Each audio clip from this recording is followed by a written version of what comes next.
Hello, this is Dr. Paul Cottrell, and I'm recording this on October 26th. We're going to be going over some of the news. Most of it is going to be about Mamdani and what's going on with the mayoral election in November for New York City. So before we begin, please make sure you subscribe to all my channels. I have channels on YouTube, Brighteon, Bitchute, and Rumble. All the links are in the description of this video and all my videos. Also, you can follow me on X and GETTR. You can follow me on Substack and Patreon, TikTok, many different ways to follow me. So please subscribe. And if you like the content I make, which is for free, I have thousands of videos for free. Please help support the work by donating on my website, the-studio-reykjavik.com. You can donate through Stripe, PayPal, or buy me a coffee. You can also be a paid member to my Patreon or Substack channel. So please help support the work because all of these videos are for free. In addition, I have great products on my website. You can get ebooks, supplements, and course material on immunology and pulmonology. It's another great way to learn, to help improve your health and wellness, and support the channel. I greatly appreciate it. Share the links, ask your social media to follow me. Before we begin, let's talk about what you need to do to start preparing for the fall and the winter. Please go to my store and get the Max 35. Max 35 or Cleanse, which is 30 parts per million, and Max 35 is 35 parts per million. Take a teaspoon a day, every day, swish in your mouth, gargle around 20 seconds, and then swallow it. What this will do is boost up your immune system, maintain your mucosal barrier, improve the health of your oral cavity and your oropharynx. And by doing this, you're boosting up your immune system. So either take the Max 35 or the Cleanse, take it every day. If you're not feeling well or someone around you is not feeling well during the fall and the winter season, take a tablespoon or two a day and go back to your maintenance dose once everything's all clear. Another great product that I have that you should be getting to help support your health and wellness, especially during the fall and the winter season, are the great structural nano silver soaps that I have. Get the lavender or the peppermint. You can also get it in lemongrass and charcoal tea tree. Please go to my store, get a few bars of this structural nano silver toothpaste, very high quality. And make sure you use discount 5. It's all caps with the number 5. And you get $5 off. And also, prepare for the fall and the winter by getting the great lozenges that I have. You can get it in elderberry zinc, and you can also get the drops in honey and lemon, cherry flavor, or in blueberry. Very high quality lozenges and drops.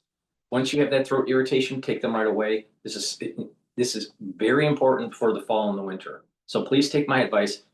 Get the Max 35, the Cleanse, get the lozenges and the drops, and the soaps, and prepare for the fall and the winter season. If you take my advice, you're mitigating the problem. Make sure you use discount 5 and you get $5 off any order. All right, let's begin. I want to begin with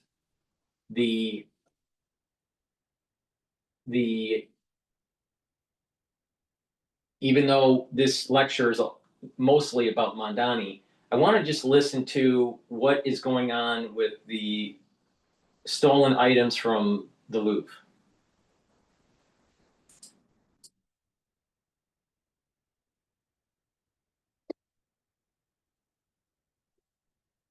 It's what we asked for. And our guest, Arthur Brand, he's joining us from Amsterdam. He is a detective specializing in our crime. Arthur, thank you for speaking to Paris Direct. Have you been following this investigation? I'm sure you have. And what do you make of this development? Well, it's a great development. The sooner they get the thieves, the more likely they get back the crown jewels. And I already predicted that these thieves were not doing their first heist. It's not like you wake up in the morning, you think I become a thief, let's do the Louvre. So, and when I heard that DNA was found, I predicted already that they would be caught because their DNA must be in some system. And I think even that the police already knew 1 or 2 days before arresting them last night, and they were trying to find out where they were hidden the jewels. But one of them was about to take off to Algeria, so they had to arrest them. But it's very good news for the French country, but also for the French police. They did an amazing job to get these people in just 1 week, and I think they might get the jewels. Well, at this stage, so one of the men reported to have trying to board a flight to Algeria. Le Figaro newspaper reporting the other was planning on going to Mali. Now, at the robbery, there were, I believe, 4 people seen at the robbery. So at least 2 people remain on the run. They might be part of a larger network. We don't know yet.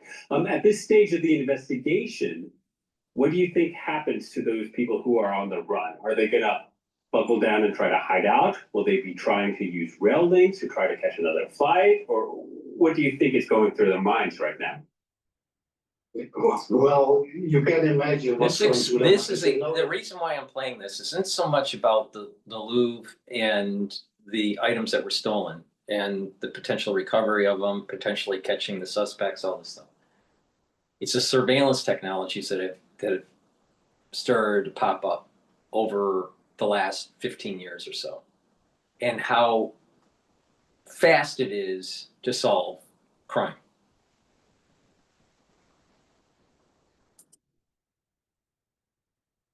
They get caught, and they will get caught. They will end up 5, 6, maybe 8 years in jail. So they are hiding, they're trying to get out of the country. Maybe 1 or 2 already got out of the country, but they will get caught. And the most important question now is, where are the jewels? The police is now raiding their homes, homes of family members, home of known associates. So they are doing now everything to try to find the jewels. And hopefully the 2 men who got caught have the jewels in their possession and not the 2 who are still on the run. But we have to wait for that news.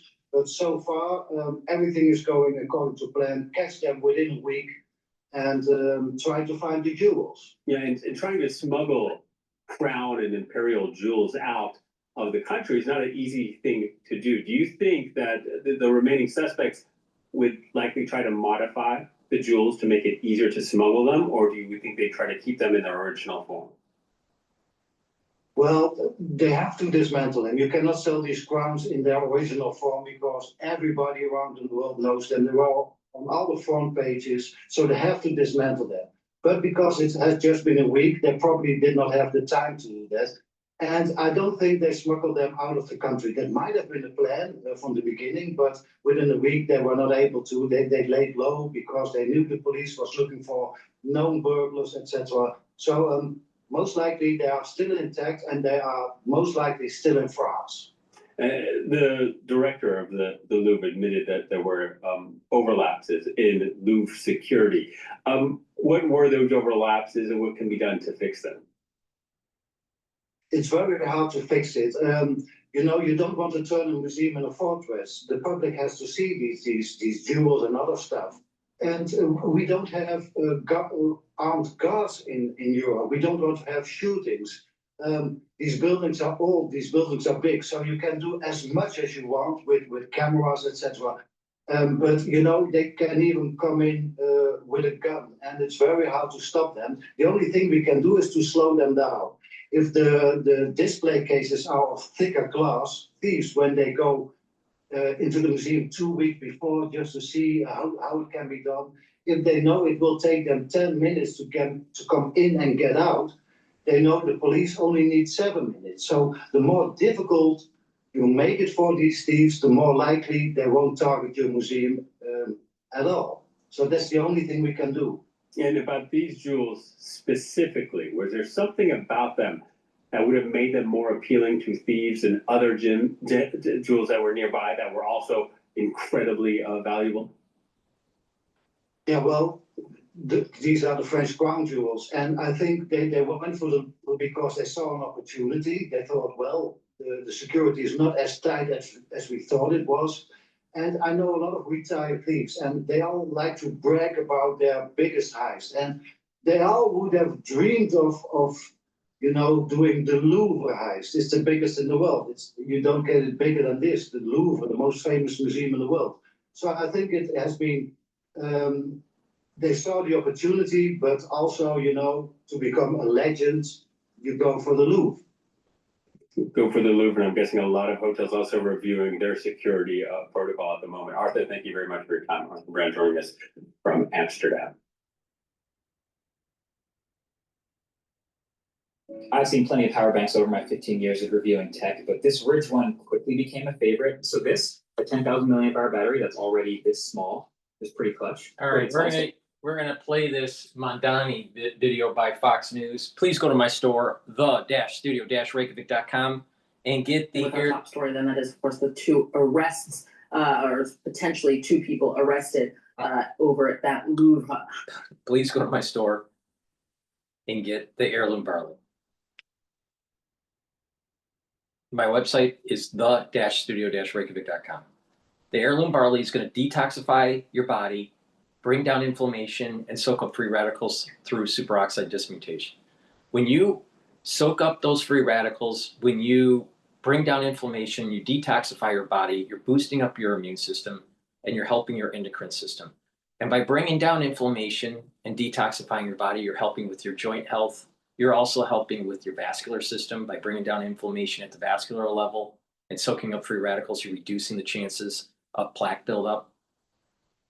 You are also bringing down inflammation at the cerebral level that will help the health of your neurons. So there's many systems that will benefit by taking the heirloom barley. This is 1 month supply. It's a high density protein with micronutrients that you can't get anywhere else. This is very high quality. Take it every day, mix it with soft foods, filtered water, a smoothie, or even with milk. I mix it with soft foods like hummus. But take it every day, and what you're gonna notice is that inflammation's going down, you're soaking up those free radicals, you're detoxifying your body, and your body is slowly getting healthier, and your endocrine system and your immune system is getting more robust. In addition, you'll recover quicker after a workout because you're bringing down that inflammation. So please go to my store and get the heirloom barley. Also, the collagen. The collagen is dual purpose. This will help with your skin, nails, and hair, but also help with your joints and your cartilage, your musculature, and your bone density. It's a powder. You mix it with soft foods, filtered water, smoothie, or even with milk, but take it every day. This is a month's supply. It's very high quality collagen. Now, shown on the screen here is the typical amino acid profile for this collagen. You can read the label on my website. Make sure you click the link in the description to my website, the-studio-reykjavik.com. Use discount 5, all caps, discount 5, you get $5 off any order. And by taking this every day, you're helping with your skin, your nails, your hair, your musculature, your bone density, your joint health. Very important. And do some resistance training to get that higher bone density. Super important. Now, the reason why I want to play a series of these Mamdani videos is that New York City has a very high probability of voting in a Democrat socialist or socialist Democrat, depending on who you talk to and how they phrase it. But the bottom line is this is Marxism. And it's the difference between individualism versus collectivism. He pushes collectivism. It's a difference between capitalism versus communism. He pushes communism. And you have to keep it in the mindset of what our founding fathers wanted and some of the philosophers of the Enlightenment, like John Locke, where it was the pursuit of life, liberty, and property. Now, our founding fathers modified John Locke's statement and said it was life, liberty, and the pursuit of happiness. But the bottom line here is that Mamdani has emphatically stated that he wants to control the means of production and property. That's right out of Marxism. It's right out of books out of Karl Marx. So, well, then that means that you're antithetical to the Enlightenment. You're also antithetical to the founding fathers of this great country in the forging of this nation and our constitutional rights. Now, you got to remember, our founding fathers are probably a lot smarter than most people. All right. So the average masses, the plebs in the United States, don't even come anywhere close to the IQ levels of our founding fathers. Not even close. So the main point that they were making is this. Based on historical knowledge of what was happening in Rome and the historical knowledge that was passed down by Plato about what happened with Greece, and that you have these different epochs of a society. You know, you have the aristocrats, the timocrats, and you have the oligarchy, then the Democrats, and then you have tyranny. All right, those are the main stages. This is written in one of the books of Plato. It's called Plato's Republic, right? The Republic, and he's taught. It's a conversation of Socrates with individuals talking about this society and how it devolves. Our founding fathers knew this work from Plato. In addition, they knew the history of Rome, where Rome started as a kingdom and then eventually emerged as a republic, and then eventually turned into an empire ruled by a tyrant. All right.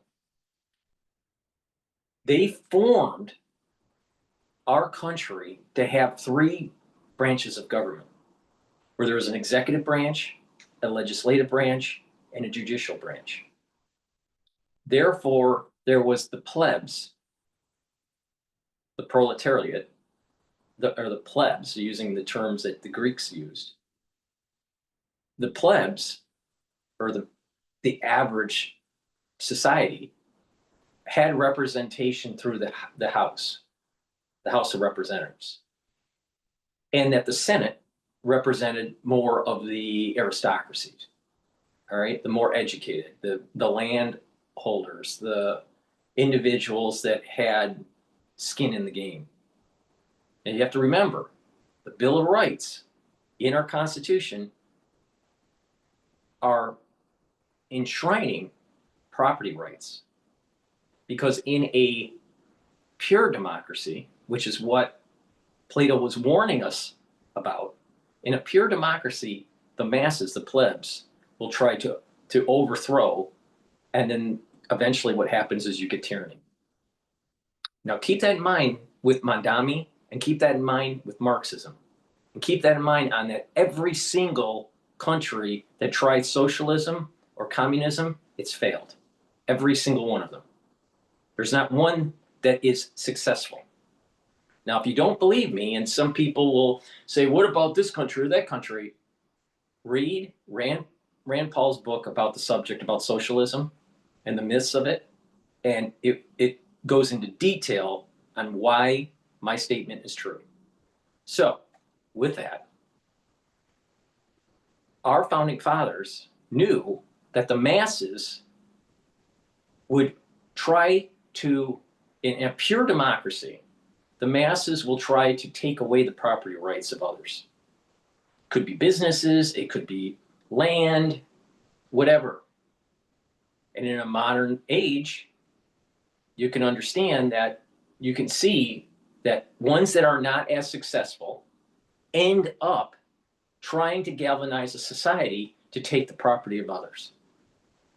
All right, so this is the reason why we have a representative government, we have a constitutional republic, and the plebs have representation through the House, and that is the House of Representatives. The Senate is the representation of the elders It's kind of similar to the Senate within Rome. Similar. Now you have a judicial branch that makes sure that the legislative branch and the executive branch are following the Constitution. Because, like I said, the Constitution is more important than your life, more important than anybody's life. Why? Because the Constitution are the principles that are in the Constitution that are passed on for one generation to another. These constitutional freedoms and the protection of property. All right. So Plato warned us, and our founding fathers knew that if you have the masses in a pure democracy, you're going to lose property. You listen to Mamdani, it's straight out of what Plato was warning us about. And if you really pay attention to what was going on with Stalin, what was going on with Lenin, what's going on with Mao, what was going on with Fidel Castro, you look at the whole era of socialism and communism, all these countries have failed and became tyrannical. The run by tyrants, dictators. All right. So when people say, "Oh, Trump's a dictator," you don't really fully understand, or they don't fully understand, actually, the balance of power of our three branches of government is working. So you have to have confidence in our founding fathers that they're much smarter than you. Even if someone is listening and has multiple degrees from prestigious universities, chances are the founding fathers were much smarter than you. Okay? So just keep that in mind. Now, what's another thing that's really important that you will see with Mamdani through these series of videos, hopefully, is that there is an overeducated class that feels as though they are entitled of leisure and wealth, even though they didn't work for it.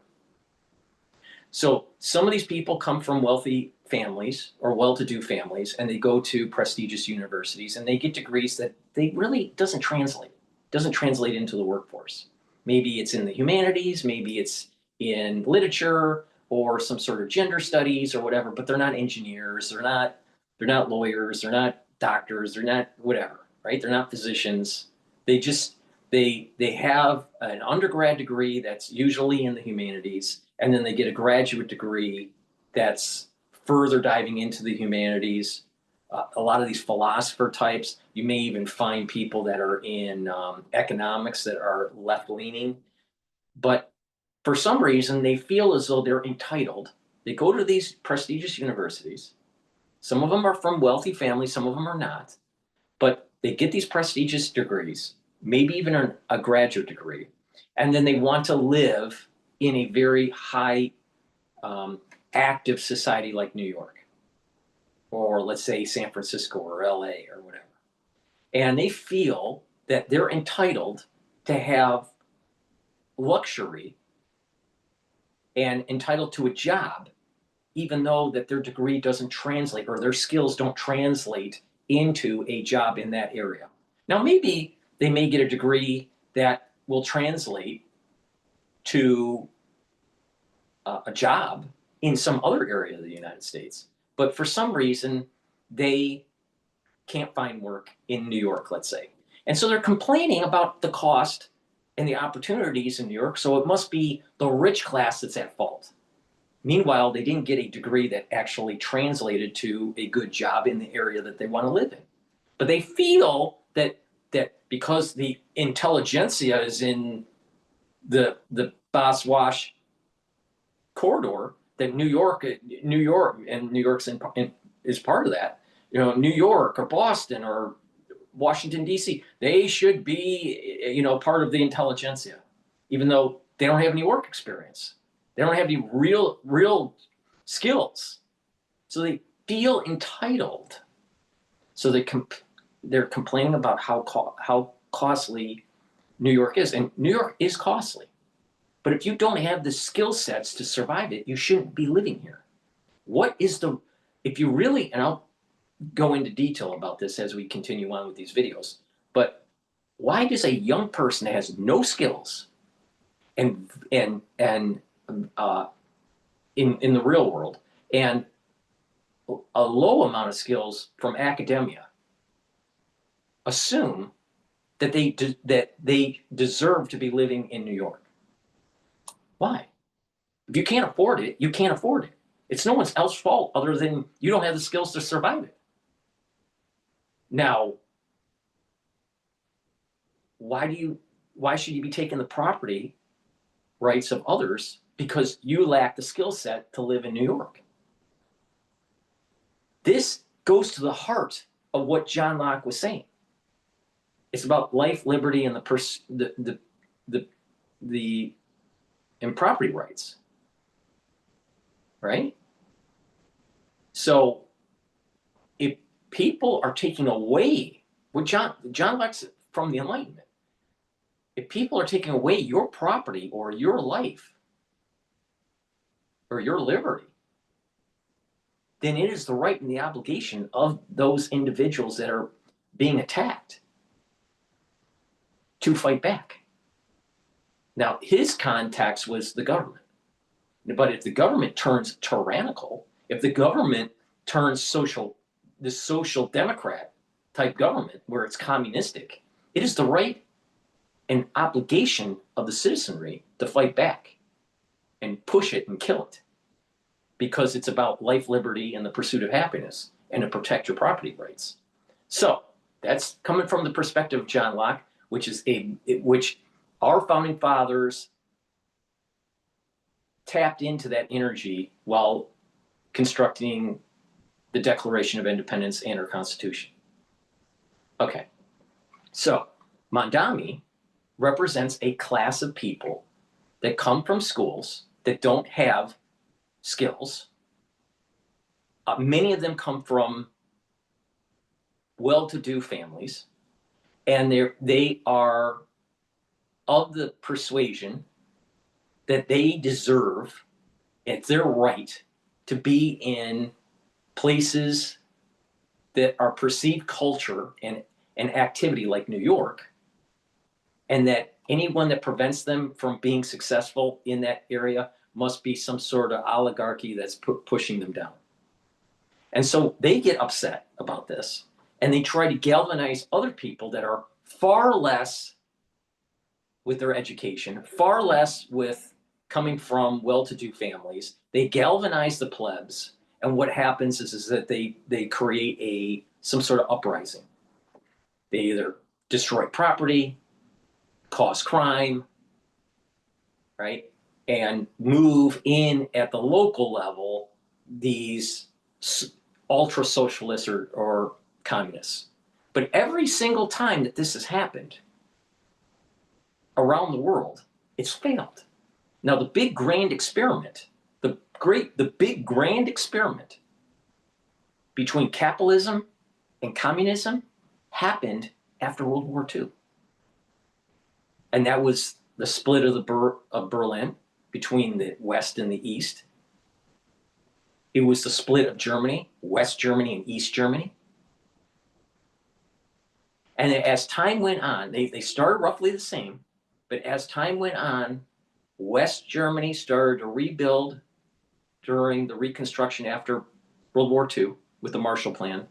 And East Germany started to, and even the East Europeans, Eastern Europe started to decline. And their manufacturing base was basically dismantled and moved to to Russia, right? So they have this, so you have this Eastern European and Western European, and as the decades went by, 1950s, 1960s, 1970s, 1980s, and then the fall of the Berlin Wall, all right? And there was this huge disparity between progress, scientific, industrial, higher wages, more opportunity in Western Europe, while you compare it to Eastern Europe, where it was still living like it was the 1940s or 1950s. And that's not an exaggeration. That was the grand experiment. So you're talking about 4 decades of having the grand experiment between communism and capitalism, and it showed that capitalism was actually better. So, with that, why do we want to use a failed model that's been proven and listen to someone like Mamdani, who's 34 years old? He wasn't alive when the Berlin Wall fell. He has no historical context.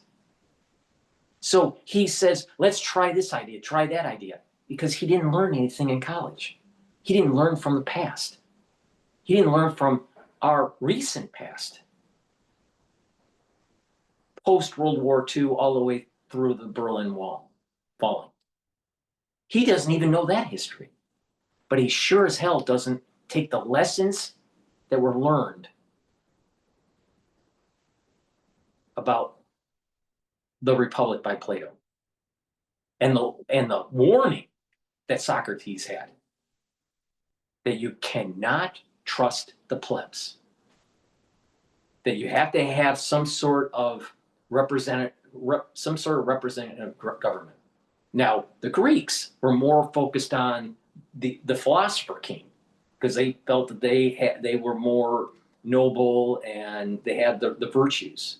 But they definitely didn't think the plebs had the virtues. Now, through the Enlightenment, it's about the will of the people, but our founding fathers also understood the warning from Plato with a pure democracy that usually fails and turns into tyranny.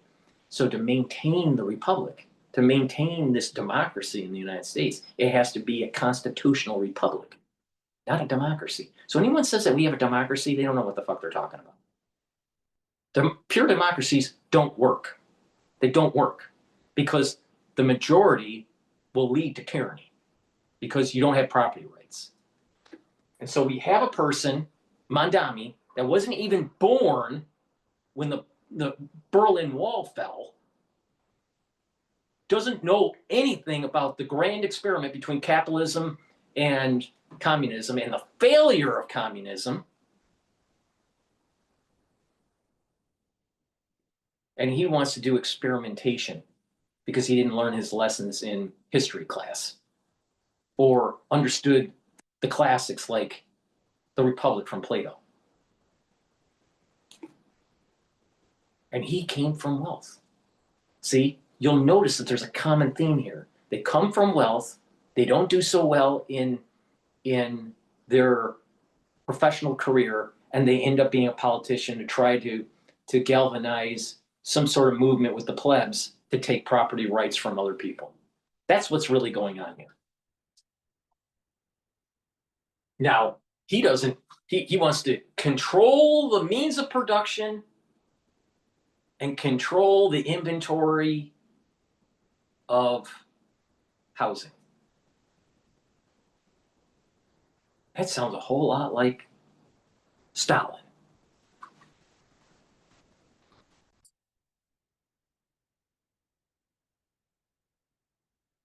It's your old bro shower head.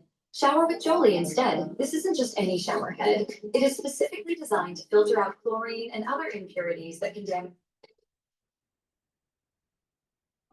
That the wrong Mamdani endorsement. I'm not getting involved in any of the New York race. I'm just focused on New Jersey. So as Democrats hit the campaign trail, they are facing an uncomfortable question: what to say, what to do about Democratic Socialist Zoran Mamdani. Republican New York Congressman Michael Lawler is asking Democrats to address the issue head on. He posted this: every single Democrat running for Congress needs to be put on the record. Do you stand with Jeffries, Hochul, and Mamdani, or with the hardworking New Yorkers who want safe streets, affordable communities, and sanity back in government? There's no hiding on this one. Fox News contributor Liz Peek joins me now. Liz, I always thought that, running for office involved courage. And another thing is if you get to the core of Marxism, and maybe I'll do a video about this, but if you get to the core of Marxism, They're upset about the spread between the materials that you buy, raw materials, plus the labor and the price that you sell the goods. That obviously, if you're a capitalist, you want a profit. What's the point of doing it if you don't have a profit?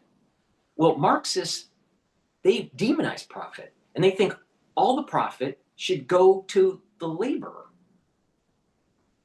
But the laborer didn't put in the working capital and the risk to actually make the factory, design the product, test the product, take the risks of failure. So Marxism demonizes profit. And that if you have profit for the capitalist, and they want that to go to the laborer. Now think about it. If it goes to the laborer, then maybe you're not reinvesting in your factory or investing in new products. Because the laborer will just want more and more money until it collapses. So they don't build it. See, a big part of Marxism is they don't build things. They don't like build things from scratch. They don't greenfield, they just take. And once they take, then eventually it starts to decay and it doesn't work anymore. And just that's exactly what happened with the Grand Experiment between the 1940s to the fall of the Berlin Wall. And the Soviet Union destroyed Eastern Europe. Now,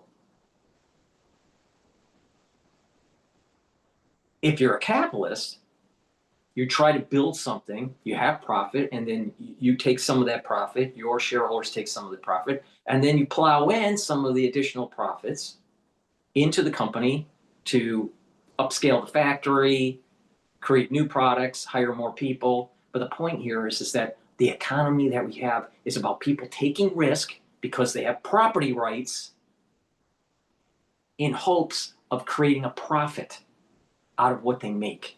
So they make something, they buy materials, they have labor, they sell something, hopefully at a profit, and everyone's happy. If it doesn't sell at a profit, then the company goes belly up and no one's hired. But the Marxists don't like that idea. The Marxists want, well, wait a minute. If you sell a product for $4 and you have material of $1 and you have labor for $1, then that means that when I say material, I'm talking also the overhead of the building and design and all that, just for $1. And the labor was $1, but you sell it for $4, that means you have a $2 profit. Marxism wants you to give the $2 to the labor, not to the owner of the factory, because they think that ownership should be absolved and that the state should control the manufacturing process. Well, you think the state is going to come up with new ideas? You think the state will take the risk? Where's the creativity with the state? I've never seen creativity from the state. I've seen creativity from individuals. I've seen creativity from people that work in groups that have a entrepreneurial spirit, but that's because they see a profit downstream. When you take away that profit from downstream, there's no incentive for creativity. And eventually there's a downward spiral. That's Marxism. Convictions, and we didn't hear anything there from Mikey Sherrill when asked whether she supports Zoran Mamdani. I mean, he's just across the river in New York. Right. She'd rather talk about Donald Trump. It's kind of an amazing decision for her. But look. Yeah, that's another. It's another thing. So you got Democrats that are afraid to say Mamdani is a fucking communist because they're worried that you're gonna upset the apple cart for the ultra liberals, because the ultra liberals are basically running the show for the Democratic Party. Secondly, is that heaven forbid that you say that part of the Democratic Party is bad and that you're not putting enough time on saying orange man bad syndrome, right?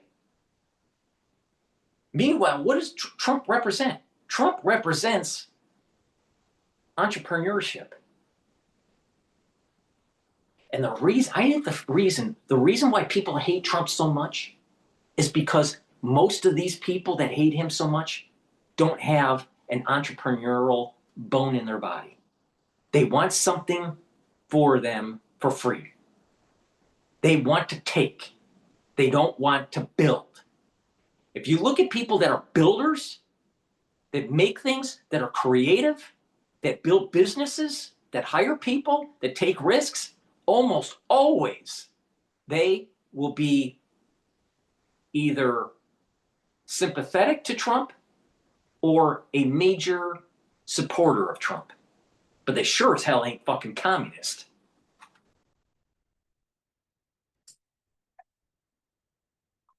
At this race and are horrified. John, only about 15% of the country identifies as very liberal or progressive. A lot of those people are in New York, they're in California, but guess what? They're not in New Jersey and they're not across the middle of the country. Right, because no one wants to live in the armpit of America, like New Jersey. All right? But this is the very point that I'm making. This is the very point I'm making. You have these people that come from good schools, Ivy League plus. They come to New York. They have no skills. Maybe they intern to, for some bank or for some, I don't know, some consultant firm, but they don't know anything. They didn't build anything. They didn't design anything. They just don't know much. And they expect that they would be able to afford the living in a high cost area like New York. And heaven forbid that someone says no to them. So what happens is you got these ultra libs, they're already pre-programmed in college of socialism. They get in and they realize that they can't get a real job because they don't know anything. And then all of a sudden, voila, you got these ultra libs pushing this socialistic communist agenda. You see this in Boston, you see this in New York. And the thing is that conservatives, or even if you're a centrist, you need to start pushing back, because what does the ultra lib represent? What does the democratic socialist represent? An erosion of your property rights. And that's an erosion of the Enlightenment by John Locke. The places where Democrats have to hope to take back some seats if they want to get the majority in the House again. Mamdani is a loser for Democrats, and we're just talking now about campaigning. Wait till he's in office. Wait till some of this stuff that he's trying to do is actually put in motion. I can't imagine a worse look for Democrats. And by the way, one of the things that Hakeem and it's another problem, and not another problem is this comes from a well-to-do family. He gets a liberal education, doesn't have any experience, complaining about the cost of living, is living on the dole, and oh, by the way, he's going to want to bring in socialism and do these experiments. Yet he didn't pay attention to his history with the grand experiment in Europe right after World War II, where the Soviet Union collapsed. And he sure as hell doesn't understand Plato and the Republic. He sure as hell doesn't understand the essence of the Enlightenment and property rights and the life and liberty. He sure as hell didn't take a lesson from the Constitution. And then you add in this fucking caliphate that he represents. Mark my words. If you are an individual that is Muslim, that doesn't have a strong affinity for this country and the constitutional rights, and you want to perpetuate a caliphate, then that is antithetical to what our founding fathers represent.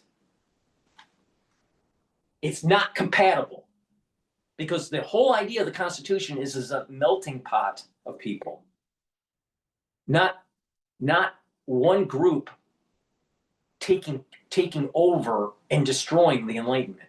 Now, if you think I'm totally off base on this, take a look at what happened when the Taliban and the Muslim community started to destroy art, these art museums that were in the Middle East. They blew up that big Buddha that was on the mountainside. They destroy, because what they want to do is control. Now, if you're a feminist, you think you're going to be living in a high on the hog and have property rights and have civil liberties under a caliphate? Get real. You're not paying attention. You think that there will be understanding of gender fluidity under a caliphate? Do you think that there's going to be an understanding for freedom of speech under a caliphate? This is what he represents. And it starts with just a seed. It starts with, well, you're unhappy, society isn't working for you, so you got to take away the property of others. And we'll have nanny state. We will control what you eat and where you live and how you live and all this stuff. We will control you.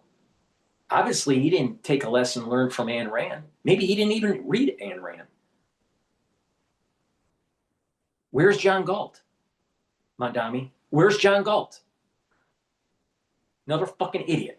Another fucking idiot that is trying to destroy what this country represents. So you plant the seed, get people up, riled up, and then all of a sudden you have more Muslims coming in, and eventually there is this caliphate takeover.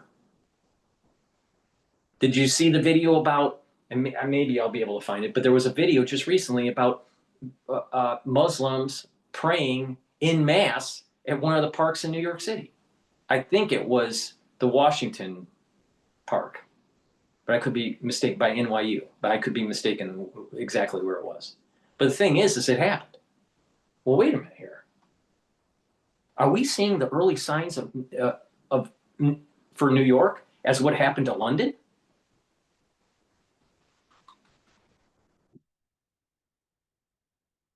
The Democrats are about destroying this Constitution.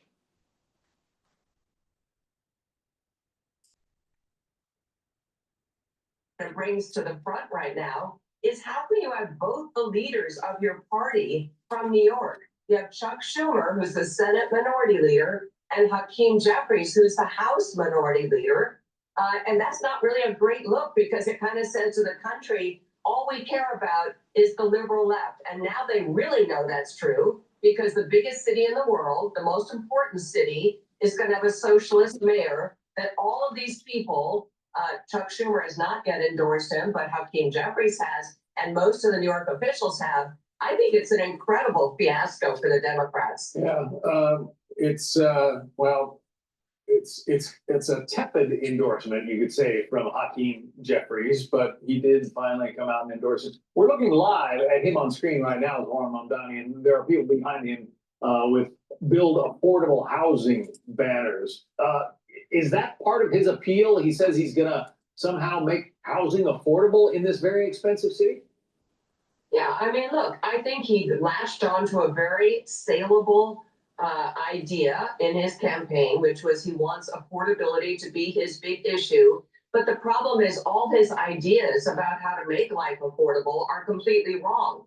In housing in particular, and everybody knows that renting a property in New York or buying one is incredibly expensive. But his idea of capping rents, basically freezing rents, all you do is drive capital out of housing. John, no one's going to build a new building if they can't make money doing so. No one's going to take over and refurbish apartments if their rents are capped and they're not allowed to make money doing so. This is an idea that's as old as time. It has never worked. And Mamdani is just, he's basically a con man. And he's trying to con young people into thinking this is the answer. Guess what? It is not. The answer to affordable housing in New York. The answer is you need to build more housing and lighten up the regulations to convert the commercial into residential. That's the answer. Now, additionally, you have young people. They're so TikTok oriented now. They have such short attention spans, they don't know their history. If you just paid attention to history, history warns us, beware of people like this.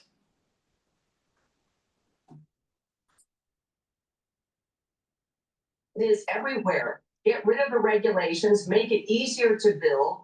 New York is actually literally the slowest and most expensive place to construct apartments on earth, probably 3 times as much as Texas, for example. And that's because of policies, Democrat policies put in place by people like Mamdani, who were his predecessors, not just in City Hall, but also in the City Council, which is as left-leaning as Mamdani and equally, dangerous to people trying to live in New York. What about free buses? He says he wants to make the buses free.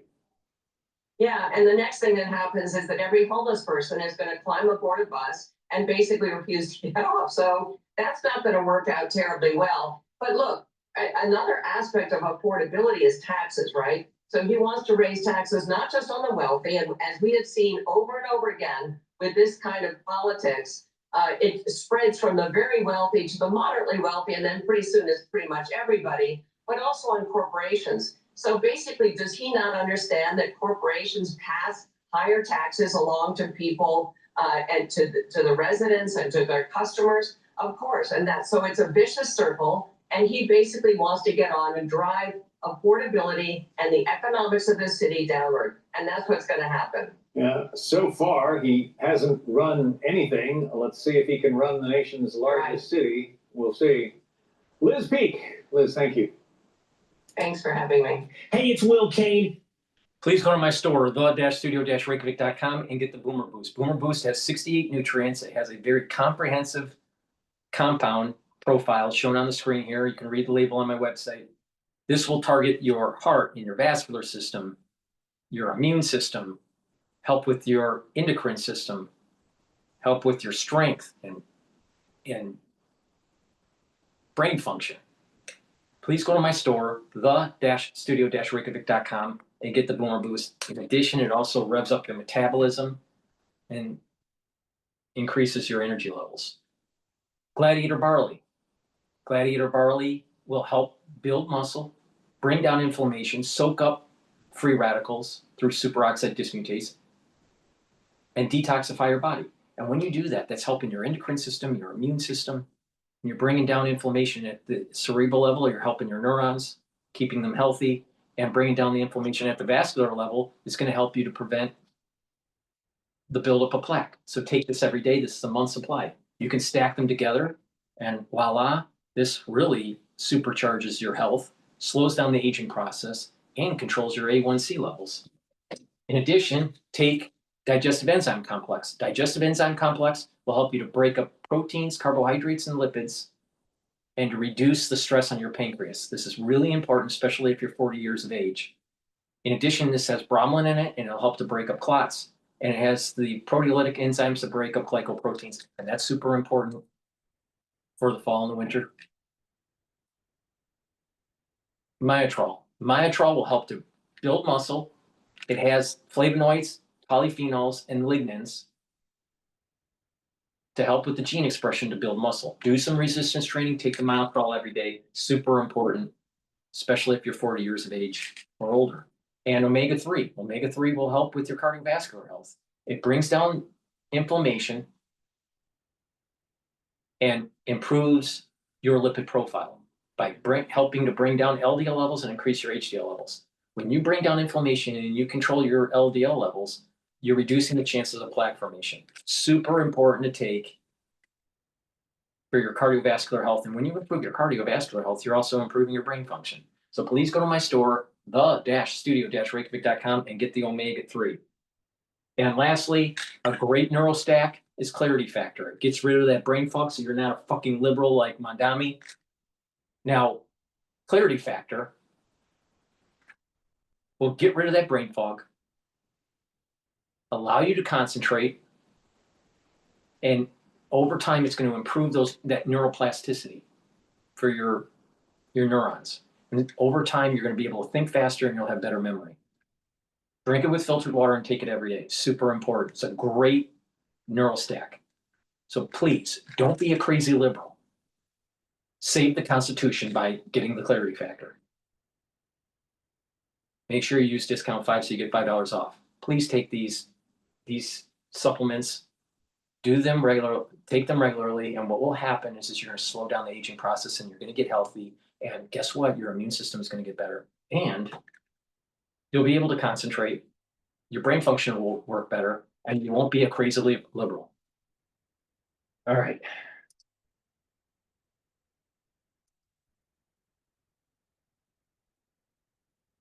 All right, this video is Stefanik warning about Mamdani.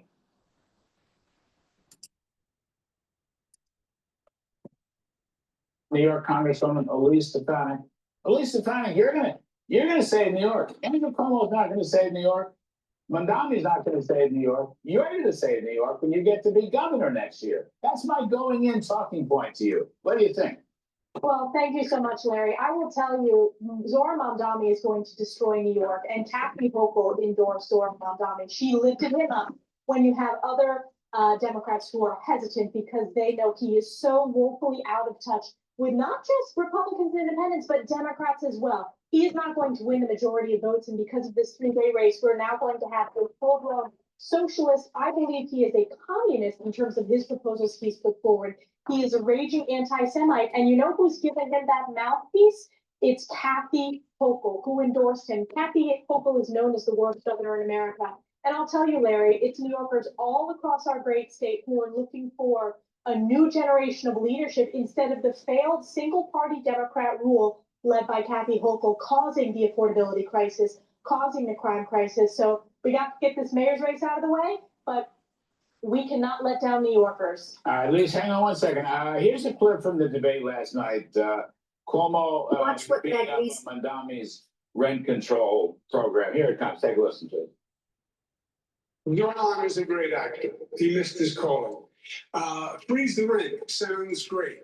Yeah, it affects about 25% of the number of housing units in the city of New York. It's not a new idea. Bill de Blasio did it. It turned out to be a debacle. And it does nothing for 75% of the units. And for the 25, it just postpones the increase and actually causes us to lose units because landlords took them off the market. Yeah, so in some sense, it's the pot calling the kettle black because his programs were no better as a governor. And, you know, as far as rent control, raising taxes, he was going to hike the minimum wage last night. This is, you know, former Governor Cuomo. But it's sort of like a pox on both their houses. Curtis Lewa had the only conservative principles in the race, and I think that's important. And if I'm not mistaken, you've stood by Curtis in this mayoralty for not dropping out. That's right. And George Pataki stood by, and Ed Cox has stood by. Yes, and I think that people are standing by Curtis Lewa. He has grassroots support in New York City, and it's up to the candidate to build their support. Now, I will say at the debate, Larry, I think both Curtis and Cuomo did a great job unmasking the inexperience of Mamdani, but also the dangers of his proposals, that it is only going to further exacerbate the mass exodus from New York State and New York City. Businesses are fleeing, families are fleeing. They also did an exceptional job, both Curtis and You know what Americans need to pay attention that the canary in the coal mine is New York, and this crazy Mamdani with the socialistic programs that are going to destroy the heartbeat of America. You need to hold the line. If you hold the Constitution with reverence, if you want freedom, if you want the idea of a prosperous future for your children and their children and their children, then you have to hold the line. You got to get up and push back and say, enough is enough. We're not going to pay it. We're not going to pay lip service now to these ultra socialistic Democrats that are pushing an agenda that's eroding God, country, and family, and eroding your civil liberties, especially with property rights. We need to hold the line. Conservatives need to push back. Even if you're not a conservative, you're just middle of the road individual, just a centrist. You got to get on the battlefield and push back. Why? Because this country is going to be less prosperous and being more in debt and have a less manufacturing base with the policies of Mamdani. Because if you take away the property rights of a capitalist, then why would you build a business?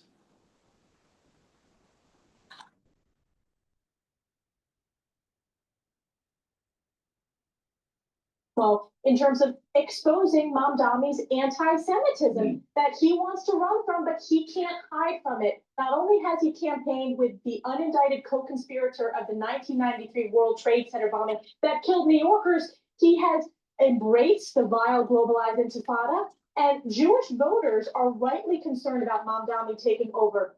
Now here's the sad thing, and I don't know if Stefanik even will say this or not. Probably not. Here's the sad thing. There's a lot of young Jewish people that come from these liberal schools that want to live in New York, but they can't afford it because they can't find a job, and they just think it's their right. They're going to vote for him. They're going to vote for Mamdani. These liberal Jews, the ones that don't really observe, they've just been bought into this. You know, they're the same ones as Jews for Palestine. Really?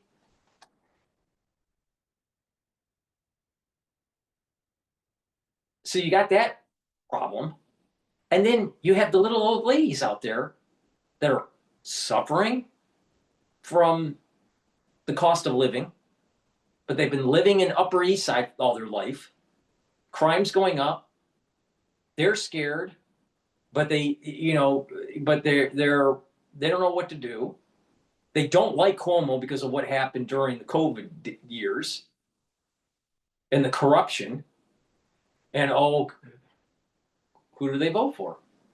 They hate Cuomo so much that they'll either not vote, which I think will be a large percentage, and the individuals that decide to vote for Mamdani, because they will help them at least short term in terms of trying to reduce their costs. In their mind, they think that's a better idea, even though they don't realize in the long term it's actually going to be worse for them. So you have the elderly, that's a problem, and you have these stupid, the stupid young ones. And within that subset, there are Jewish young individuals that are gravitated to Mamdani because they believe in socialism. They're listening to professors that have tenure at these prestigious universities. And guess what? If you look at a professor that has tenure, almost always, not all the time, but almost always, most of them do not have a strong background in actually working and like doing something. They teach, right? But they're not really part of the economy.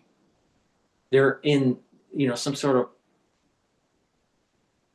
ivory tower type setting for most of their adulthood life.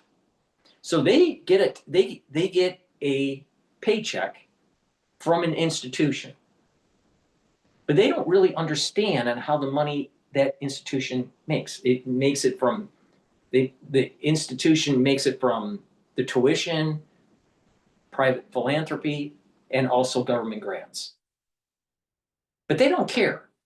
It's not like they're making like a product like a car and that the car has to sell on the market or people get laid off. Because they got this tenure. So they just spout this socialistic bullshit and they just think that they can just keep that money flowing in because they feel as though they're plugged away from of the society. But what has happened just recently is that they've created such uproar with the students coming out that are socialistic and a whiter society that's not. And the whiter society is saying the whiter society that is more conservative and more centrist, this more broader society is pushing back. They're saying, we don't want our tax dollars to go to the actual schools. And so now the professors are like going, oh, wait a minute, we never saw that before. They didn't realize the boomerang was going to happen. They just thought they could spout off stuff and not be held accountable. Well, now they're held accountable because they need the taxpayer dollars. Yet they're telling the taxpayer dollar. They're basically pushing out socialists to destroy property rights and increase the taxation. Meanwhile, they want more government funding to allow them to spout more BS.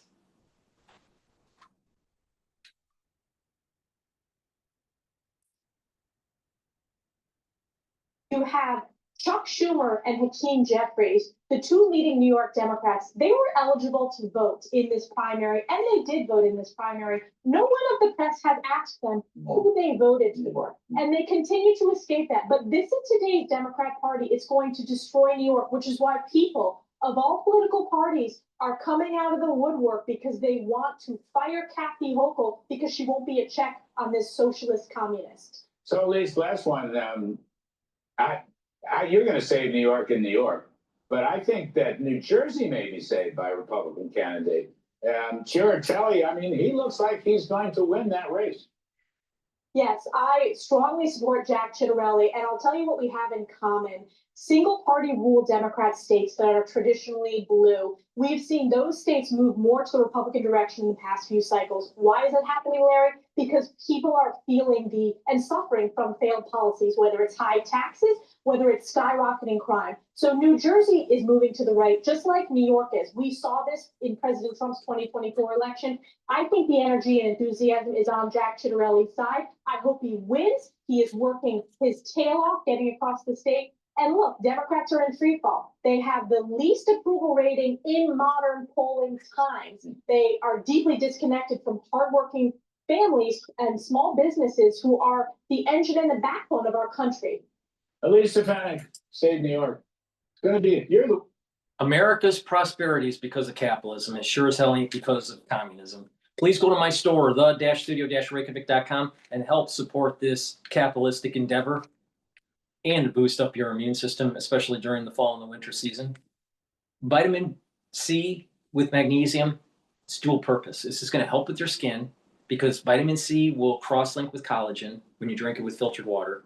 In addition, vitamin C and magnesium will help to boost up your immune system and help with your brain function. Super important. Magnesium and zinc also boosts up your immune system and helps with brain function. Magnesium increases the efficacy of vitamin D3. Stack these together, and this is a powerful stack. You should be taking this every day to help slow down the aging process and boost up your immune system. But if you take this in the fall and winter, you're mitigating the problems that you're going to probably see. All right, because this fall and winter is going to be problematic. So you better start to boost up that immune system. Ashwagandha root. Ashwagandha root is going to help to bring down cortisol levels and help to control your blood glucose levels. Bring down that inflammation. Super important. It also helps with adrenal health. And by bringing down inflammation, you're helping with your cardiovascular health, your brain function, and your immune system. Turmeric. This brings down inflammation and also soaks up free radicals. By doing that, you're helping your vascular system, your brain function, and your immune system. Lignans helps with the endocrine system and your immune system. Brings down inflammation and soaks up free radicals. That helps your immune system, your cardiovascular system, and your brain function. You notice this little pattern? You stack these together, they're synergistic. And it revs up your metabolism, helps with brain function, and reduces plaque formation. Take this every day, and you're going to slow down the aging process. In addition, if you take this every day, especially in the fall and winter, you're boosting up that immune system so you can weather the storm that's coming. And I've been saying this for 5 years. And oh, by the way, make sure you use discount 5. $5 off any order. Olive leaf extract. It's dual purpose, brings down inflammation and helps with your lipid profile. By bringing down your LDL levels and increasing your HDL levels and bringing down inflammation, you're reducing plaque formation. So that's really important for your cardiovascular health. And with better cardiovascular health, you're helping with your brain. In addition, by bringing down systemic inflammation, you're helping your immune system. Super important to be doing every day, but especially during the fall and the winter. Please go to my store, the-studio-reykjavik.com, and promote capitalism. All right, let's listen to Victor David Hansen about Mamdani.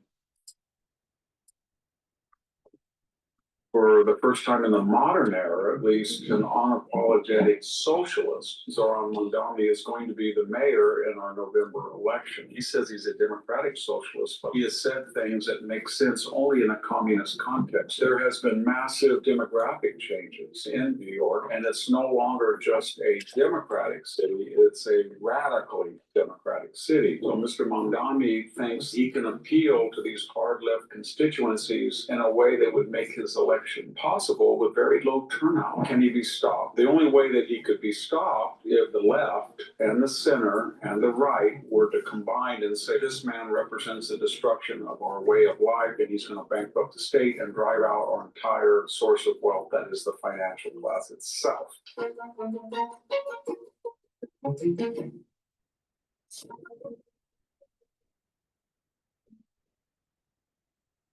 America is going through a higher education transformation where students are realizing that what they want and need is a place that doesn't stifle their intellectual freedom. Standing out among the few graduate programs that value viewpoint diversity is Pepperdine University School of Public Policy, where I've taught the least Mr. Mamdani, Zoran Mamdani, is and can learn more at go.pepperdine.edu/daily signal. It's go.pepperdine.edu/daily signal.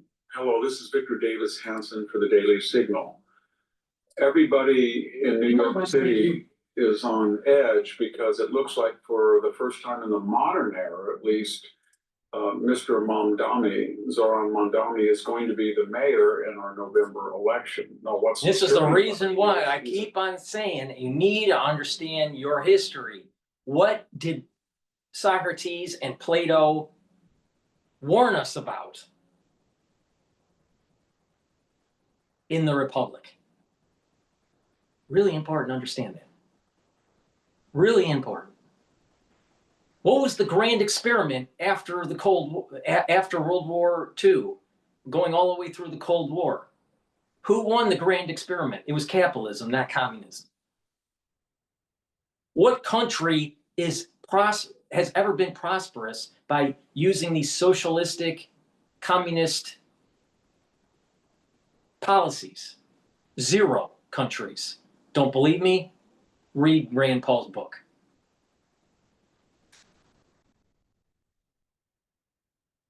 It's crazy. It's absolutely crazy. And then we lose the insight of the Federalist Papers and why the Constitution is written the way it is, and the importance of those civil liberties and property rights. And then to go to the core of the philosophical thought of the Enlightenment with John Locke. But we have a population that doesn't even know who John Locke is. We have a population that is forgotten about what it was like after, before the Berlin Wall fell. They don't understand anything.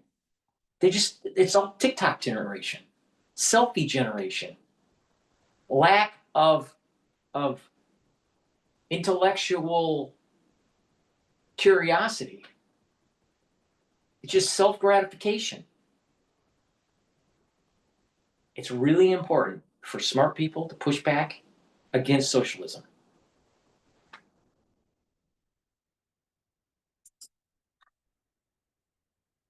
Unapologetic socialist.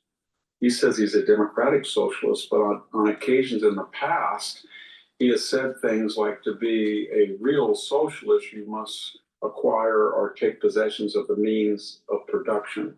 That's right out of the communist playbook of Frederick Engels. It's essential to communism, and he said things that make sense only in a communist context. He wants to get rid of elite schools that are meritocratic. He wants to go into areas that are affluent and white and tax them more inordinately. He wants to give free transportation to people and make a particular group pay for it, the so-called wealthy. So he wants to turn the financial capital of the world upside down. Normally, even in New York City, which is a liberal city, this would be impossible to see somebody like Mamdani elected. But there has been massive demographic changes. Almost 1 million Jewish middle class and affluent voters have left over the last 20 years for a variety of reasons. We've had open borders policy where hundreds of thousands of new immigrants have come into New York. And it's no longer just a Democratic city, it's a radically Democratic city. So Mr. Mamdani thinks that in an off year, this is an off year, there is no great presidential election, there is no midterm election. There's not a lot of reasons for the normal voter to come out. And he can appeal to these hard left constituencies in a way that would make his election possible with very low turnout. And of course, this is a municipal election to begin with. So he counts on very few people coming out, and the people who do turn out are minorities, but more importantly, upscale middle class, mostly white, affluent, and Asian younger people who feel they have letters after their names, they have titles, they went to good schools, New York University, Columbia, and they should be deserving of a brownstone, of a car, good schools for their kid, and they can't afford it, not in New York. They're not like Mr. Mamdani, who has subsidized housing. They can't get housing like he has. So he appeals to their socialist sensitivities. Can he be stopped? The only way that he could be stopped if the right part of the left and the center and the right were to combine and say, we don't like each other, we have very little in common, but this man represents the destruction of our way of life. He's anti-Israel, he's anti-Semitic, he is pro-Hamas, he is anti-capitalist, he's anti-free enterprise, he's socialistic, and he's going to bankrupt the state and drive out our entire source of wealth, that is the financial class itself. But to do that, you'd have to have a strong opposition. But there is no Bloomberg, there is no Giuliani. So you have two choices other than Mamdani. You have Curtis Silwa. He's a conservative, but he's been around New York for 30 or 40 years. He's a known quantity. He's a fringe candidate. And he's not going to win the election. He is now enunciating conservative positions. I wish that Silwa would step away, because any votes for Silwa is taking away from Cuomo, and Cuomo needs as many votes as he can get to surpass Mamdani. I'm really worried about the voter that is so apathetic during this mayoral race that they don't even show up to fight against Mamdani. We're at a point here, it's not about picking the candidate you want. It's about making sure that the candidate Mamdani doesn't get in. That's the real issue. Mamdani is dangerous. Draw off 10 or 15% of the total vote, but he's not going to win the election. Then you have Andrew Cuomo from the famed Cuomo family. Chris Cuomo was a CNN anchor. You had Mario Cuomo, his father, was the former governor of New York. But there's some problems there. He was responsible for redirecting from hospitals so the hospitals would not be overwhelmed by COVID indigent patients and go broke, they thought. He put them in rest homes where, among vulnerable elderly people, they infected them. And thousands, maybe 12 or 13,000 people in the greater New York area died from that decision to redirect people from hospitals to rest homes. And number two, he had a long record of alleged I thought the number was 23,000, but I could be wrong. But I thought it was 23,000, not 13,000. Harassment and was forced to resign from his governorship. But more importantly, when you see him on stage, he is not the vital, robust, quick-witted. He might say this, but Cuomo, it has low testosterone. It's almost like Jeb Bush during the 2016 election, during the primary. Low T, no energy. at his fingertips candidate that we associate, whether you like Andrew Cuomo or not. Which I No don't. one wanted to get in an argument with him. He knew his stuff. He was energetic. He looks lethargic. He looks anemic. He took 10 days off of the campaign. So what am I getting at is that if you put the percentage of Cuomo and you put the percentage of Silva together, they could beat Mamdani. But conservatives and centrists do not want to vote for Cuomo, given the record I just talked about. Right. And independents that are on the left-hand side do not want to vote for a fringe conservative. And neither one is going to drop out. Mr. Cuomo doesn't say, I've lost a step, I'm sorry, I'm more conservative than liberal. Please, everybody vote for Silva.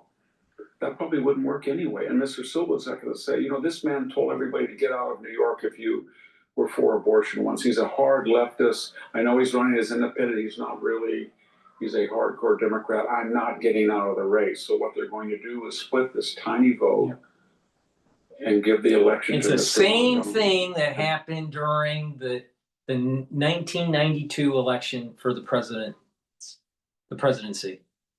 of the United States. Clinton was an accidental candidate because of Ross Perot. Clinton wouldn't have won. Ross Perot split the ticket and prevented Bush from being reelected.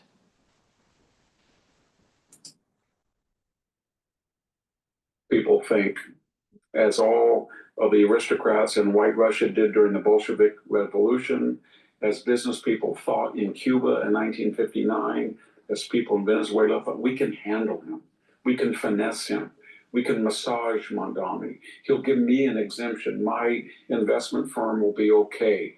No, you can't deal with Mamdani. You cannot deal with him. If he wins, he's going to target all of you. Yep. And New York is not going to be New York as we knew it. Thank you very much. This is Victor See, Davis. what I'm noticing with the investment class, all right, the ones that are fund managers that are managing money at the high level, high net worth individuals, they're afraid to tip the apple cart, rock the boat, whatever analogy you want to use. Right? They're afraid to rock the boat. Why? Because they need to play the middle, or at least get a feel for the client that they're trying to get money from and try to align with their political beliefs. So they're not going to be pro-Trump when they are living in a liberal environment like New York, because they're afraid they're not going to get the money from their client, or the money that they do have gets pulled out from the fund, and they have redemptions that are taking place. So they're always trying to play the middle, all right, agnostic in terms of their political way. But if they're in an environment where there's so many on one side, they'll pick that side. They don't have any ethics.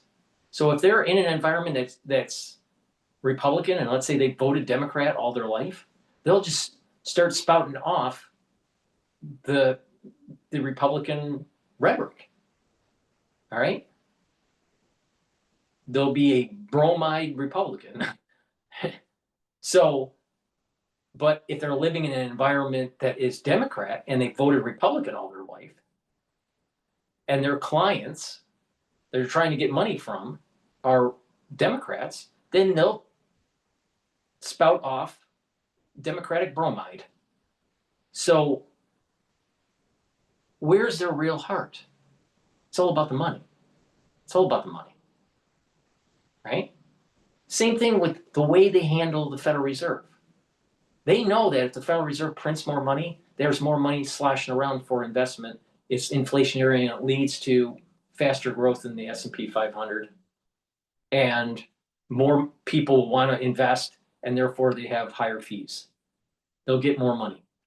They'll get more revenue from the higher fees. That's how they work. Even though they know, because they went to these good schools, that over-reliance on the Federal Reserve will lead to inflation. Over-reliance of the Federal Reserve will actually lead to instability in the markets. They know this. But they'll tout more free money from the Federal Reserve and never upset the apple cart rock the boat when in terms of dealing with their clients. And that's New York right there. The ones that are managing money. Take a side and stand with it. Instead of trying to play both sides. All right, we're going to go to another video dealing with how New York will collapse. I saw this just recently. I think it was released yesterday. No, 8 days ago. And this was 8 days ago, but I saw this today. I think it's a very good video. Please go to my store, the-studio-reykjavik.com, and get the resveratrol. Resveratrol is something I've been taking for decades. This is going to help to soak up free radicals because it's an antioxidant. It's going to help with the health of your mitochondria, boost up your energy levels. Your ATP will go up. This also will help with youthful gene expression. So your cells will express youthful genes. And this will help with your cells and your tissues to perform properly. It'll help you to get rid of senescent cells. This will help with the basal layer of your skin. And if you take this regularly, you're going to actually physically notice a difference where you look younger, especially if you stack this with NAD+, ubiquinol, clarity factor, C60. This is a great supplement to take, but you get the max benefits of it when you with the synergistic effects with the supplements I just mentioned. So please go to my store and get the resveratrol. Good night formula. This is a great supplement stack to help you to get into 3 to 5 cycles of REM sleep and deep sleep. When you get regular REM sleep and deep sleep, you're going to be consolidating your memory, detoxifying your central nervous system, and you're going to be well rested. When that happens regularly, you're actually improving your brain function. So please go to my store and get the Good Night formula. This has tryptophan, melatonin, GABA, and passion flower to get that deep sleep and REM cycle sleep to help with your brain function. And vitamin D3. Vitamin D3 will help with gene expression because it's a gene expression cofactor. Vitamin D3 also helps you to absorb calcium. By absorbing calcium and doing resistance training, you're helping with your bone density. Vitamin D3 also helps to pull out some of that calcium depositing and reduce the calcium depositing around plaque. So this is going to help with your cardiovascular health. Vitamin D3 also helps to get rid of cells that need to go into apoptosis if they're infected. Super important to take during the fall and the winter season. And vitamin D3 helps to reduce the severity of what is coming in the fall and the winter. So please go to my store and get the vitamin D3. Again, taking magnesium with vitamin D3 will increase the efficacy of vitamin D3. Magnesium is important to improve the efficacy of vitamin D3. Please go to my store, the-studio-reykjavik.com. Use discount 5, you get $5 off any order. Click the link in the description box to get to my store, the-studio-reykjavik.com, and don't be a stupid fucking liberal.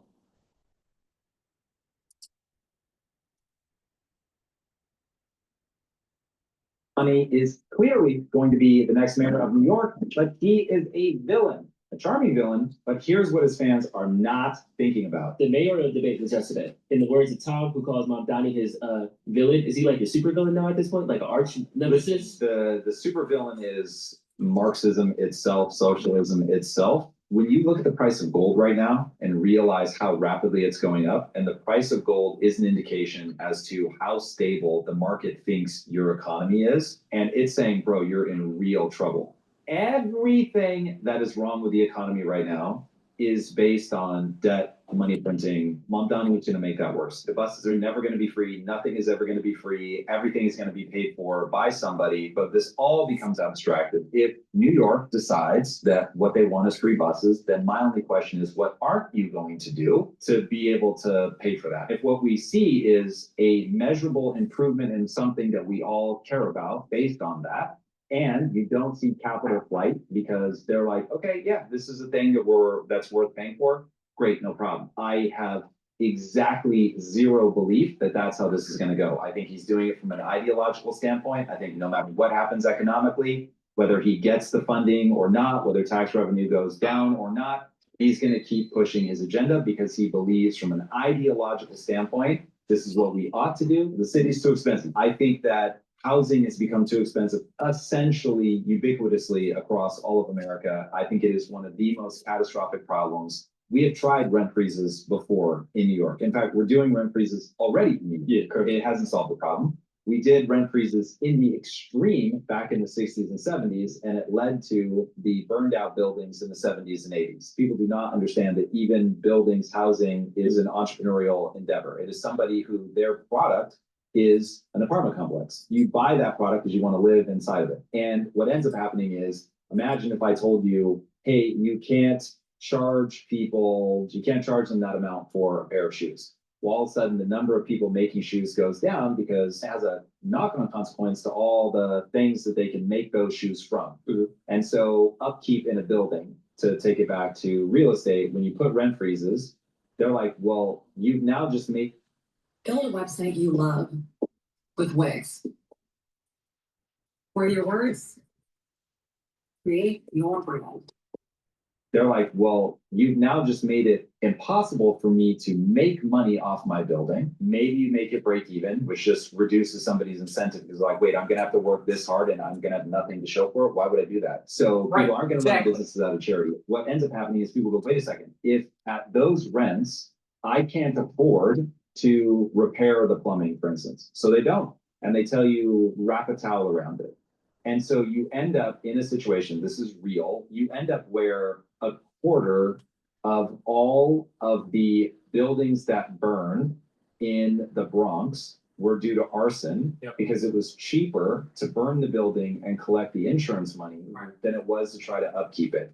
When you start mapping Marxist beliefs on somebody who's really trying to make the poor's life better, you're going to be eternally confused because they'll do things that are so obviously well documented that it doesn't work, and they do it anyway. So it's like, why are they doing that? If you map them as resentful people who want to punish the wealthy, all of a sudden all of their moves make sense. In the cross-cultural study, what they found was if people had the opportunity to create a tax policy that made the poor's lives better, but also help the wealthy, they won't vote for it. Not as much as they'll vote for something that makes the life of the poor worse, but punishes the wealthy. Across cultures, the thing that people will actually vote for is the thing that hurts the rich. They won't vote for. I'll boil this thing down really simple. All right. Let's say you're a big company that makes cookies. All right. And you're successful, and a lot of people love your cookies. You make cookies. All right. But you get a socialist in your town,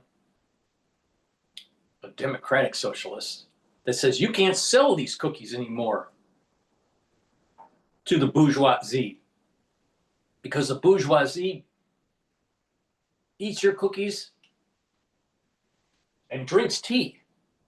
And we don't like the bourgeoisie and the tea drinkers. And therefore, we're going to close down your manufacturing facility for those cookies.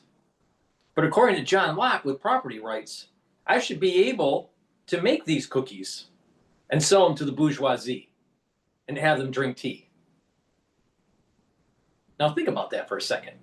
Mamdani wants you to think that big government will decide if the bourgeoisie can have a free cookie or have cookies at the market price.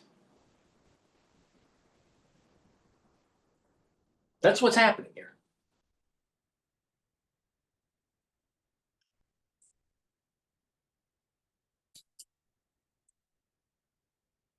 The thing that helps the poor. And so helping the poor would be let the free market stop putting so many regulations on housing and let people go in and build new apartments, build new buildings, and charge whatever rent they can get away with charging. Now, putting some restrictions on it, like we're not going to let foreign investors buy property. Okay, I get that. With every additional property that a person buys, just charge them bigger and bigger taxes. If somebody wants to buy the third property and you're charging them 50% tax, okay, well, that's on them. Let them do their thing. Very simple things like that would, over, let's say, the next 5 years, make housing very, very simple. I don't think that's necessarily a fault of the policy as opposed to a fault of the person. Of course, it's a fault of policy. I feel like we should be more mad at the arsonist and not mad at the person whose rents are lower. You should be mad at the arsonist because it's illegal. Okay. You should also recognize that the government put them in that position. And I would bet dollars to donuts if I described a scenario where, let's say that your mom had bought a house, her whole life was like, when I get to 65, I'm gonna retire. I'm gonna move to a really small apartment near my son. I'm counting on the rent that I'm gonna be able to get from that house. And my upkeep on the house with property taxes and maintenance and all of that, let's say, is $1,700 a month. And then the government comes along and says, you can't charge more than $1,500 a month for that apartment. Now your mom's like, hold on a second.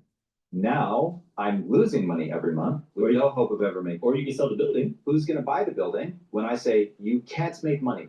You will lose money. And so now your mom is like, no one's going to buy this. So you just tank the value of my real estate because anybody even considering buying this building is going to ask, can I make money off of maintaining it, off of the property taxes? And if the answer is no, she's left holding a building that she literally can't sell. Right. That's what happens. And now you remember, this is your mom who for 30 years paid into this building with a plan for how she was going to retire. And then somebody says you can't charge what the market is willing to pay. And now your mom's entire plan for the rest of her life is just over. She can't sell the building. And now she's looking at it going, I have to get the money out of that. Otherwise, I'm going to be working until the day that I die. And this is where people get put into desperate situations. Now, I'm not saying that your mom is a good person if she burns the building down, but I am saying I get why one day late at night, she's like, well, that is an option. Housing, I think, is a different bucket here. Even the grocery store thing, I can kind of take that point and see it as a different bucket. So you know the way to make housing more affordable is to make more housing. You come up with a narrative that we can't build up, which I totally reject wholeheartedly. I'm just saying when we build up, especially in New York City, you've never seen a high rise that's more affordable than the unit that you So now your beef is, I don't want there to be places like Beverly Hills that poor people, they just can't afford this neighborhood. That's all in Manhattan. Fine. So you're saying it's fine that they. For most businesses, hiring can take a long time. Not for Susan though. She uses ZipRecruiter to find quality candidates fast. So you're saying it's fine that they can't afford it? Yes, of course I'm saying it's fine they can afford Yes, it. but here's the reason. Here's the reason. Here's the reason. It is not their right, a citizen of New York, it's not their right to be living in New York. If you have the skills and you can command a wage to live in an expensive environment, so be it, great. But if you don't, get the fuck out. It's that simple. It's about a free market. So of course, you don't have a right to live in whatever neighborhood you want to live in. What I'm saying is stop artificially making it impossible for people to live somewhere that it's the government regulation. Government regulations in the long run make it more expensive to live. So they distort the market. Now, if you can't afford to live in that environment, even with the distorted market, you don't have a God-given right to live in New York, no matter how liberal you are or how much an artist you are. All right? But if you get the government out of the way and there is the natural market mechanism to determine what the price is that's free floating, then in the long run, it's more affordable. But you still don't have the right to live in New York. Does someone that only makes, pittance deserve to be living in Manhattan? No. Live in the outer boroughs. Live more along the Metro North or the NJ Transit or whatever. Live in Hoboken for all I care. But you don't have a right to live in New York. It's not like some sort of God-given right. And therefore, if you can't afford it, you gotta take away people's property. Think about the insanity of this.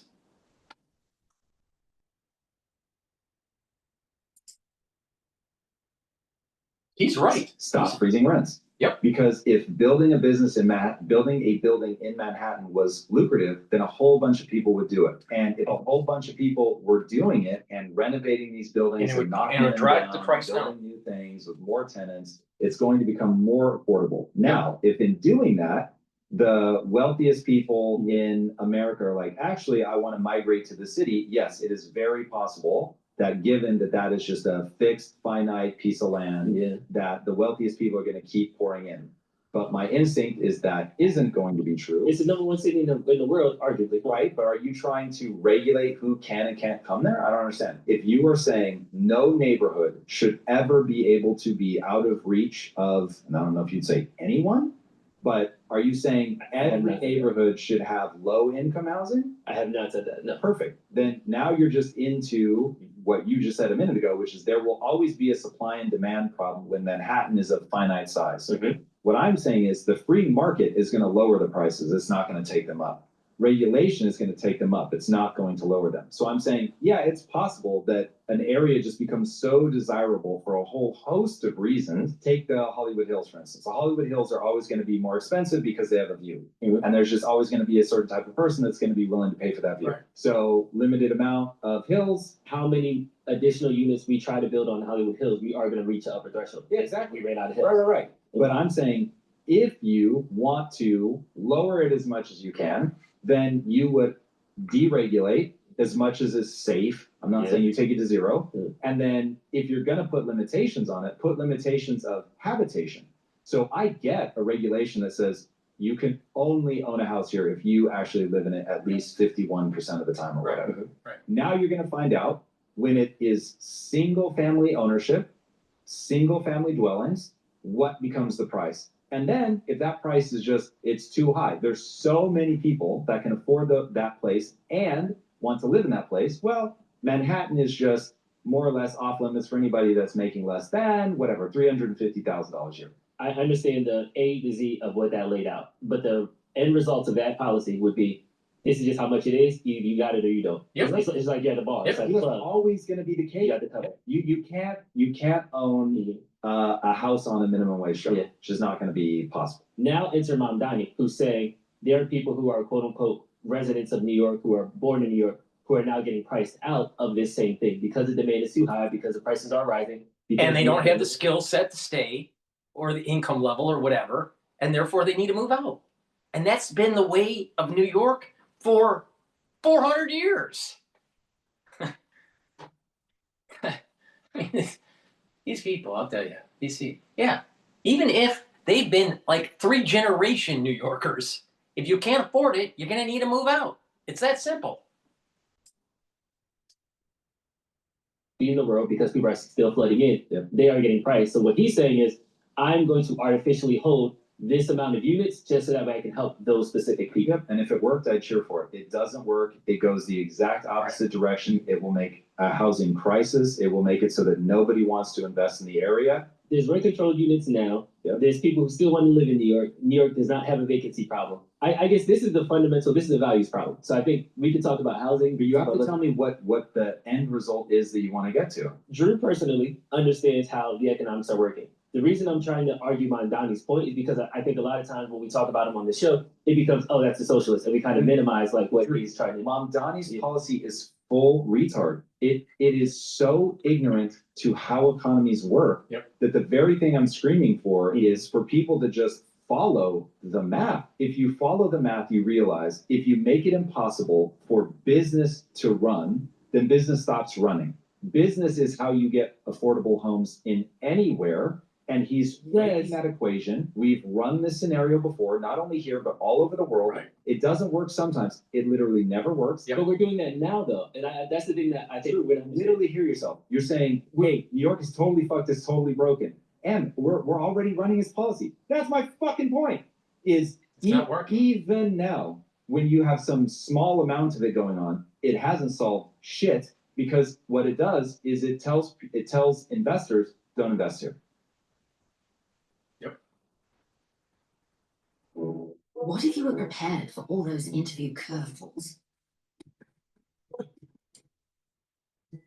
All right, we're going to go to another great video that I saw yesterday, and his name that's being interviewed is Joel Kotkin, and he's a professor.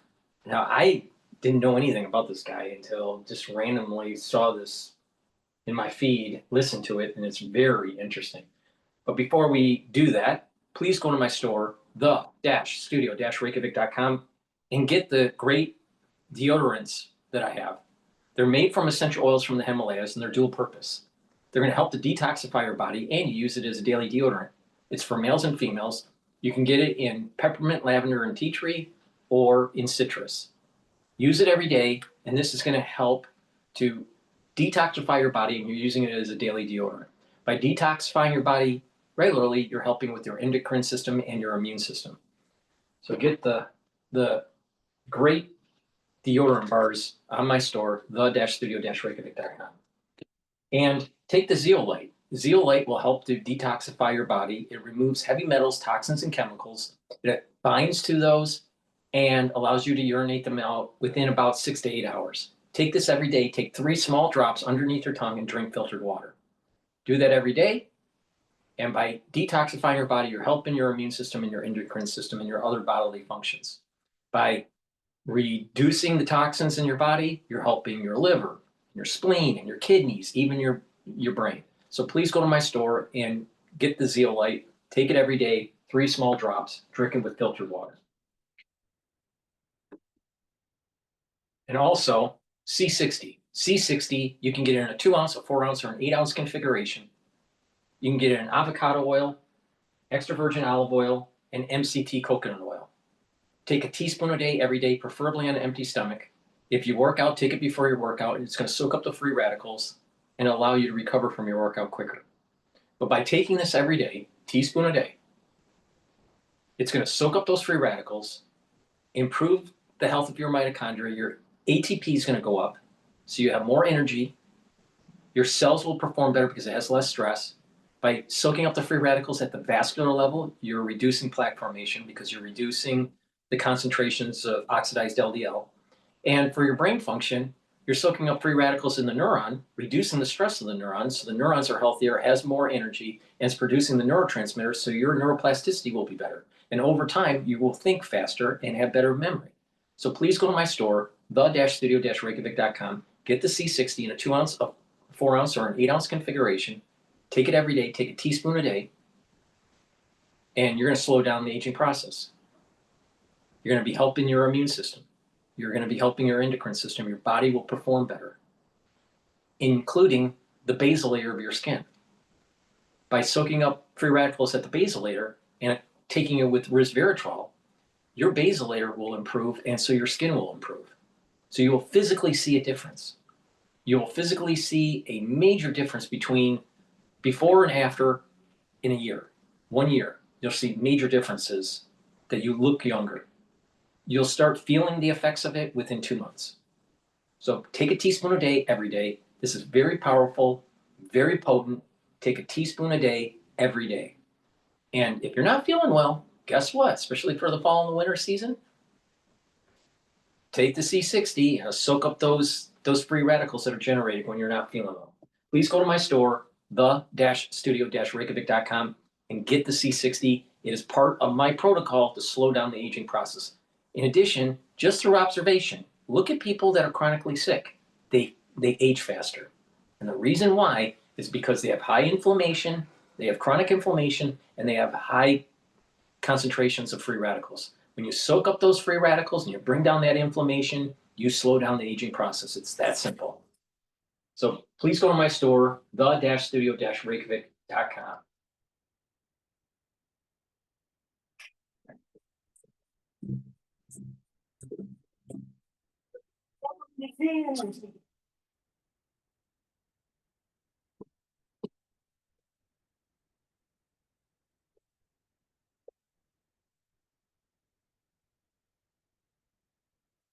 The most dangerous group of any society is overeducated, underpaid people.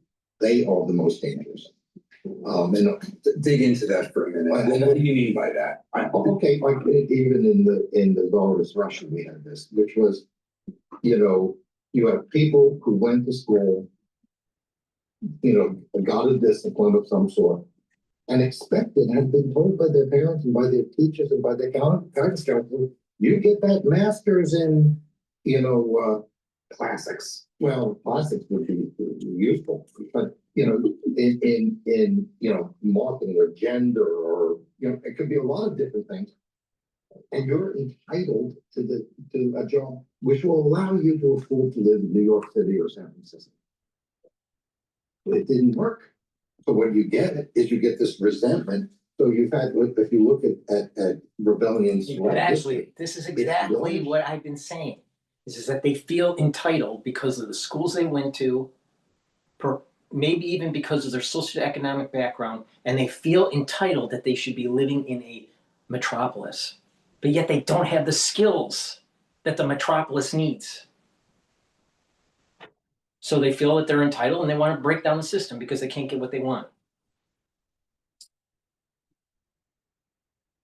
This class that sparks them, it's generally not the peasantry and even the working class by itself that's doing it. You look at the people around Lenin, most of those people were well educated. Lenin was from sort of the bottom part of the aristocracy. So, and high up in the Russian administration. The French Revolution filled with underemployed lawyers. So this is a class, they're articulate, they're capable of organization, and they're resentful. They feel, in some cases the resentment is okay. They feel that the society doesn't recognize their value, and that's Mamdani's base. People who've gone through the woke colleges, have all the luxury beliefs, very often are from upper middle class families, make not enough money to live decently in New York. And so these kids are gonna have to make a choice. Do I wanna have, make a living, buy a house, have a family, progress as an adult, or do I stay in New York City and San Francisco as essentially the ward of the state? Yep. All right. Yep. The thing that I'm immediately thinking First thing that you should do for someone that is a socialist in New York, that's young, that's just got out of college and they're having problems, you should say, why are you still in New York? Oh, I was born here, or blah, blah, blah. Well, why don't you go to a place that is cheaper and that is more aligned with your skill set? And they flip out. They totally flip out. Because you're getting to the root of the problem. They feel entitled. There's an article by Friedrich Hayek called The Intellectuals and Socialism. Right. And he points, he's asking the question, like, why is this intellectual class so inclined towards essentially a totalitarian social planner ideology? Also in Germany, which I can get into that in detail. But in some cases, in my reading of Hayek, who's probably the thinker I've read the most consistently, for the ones that don't know, the big economic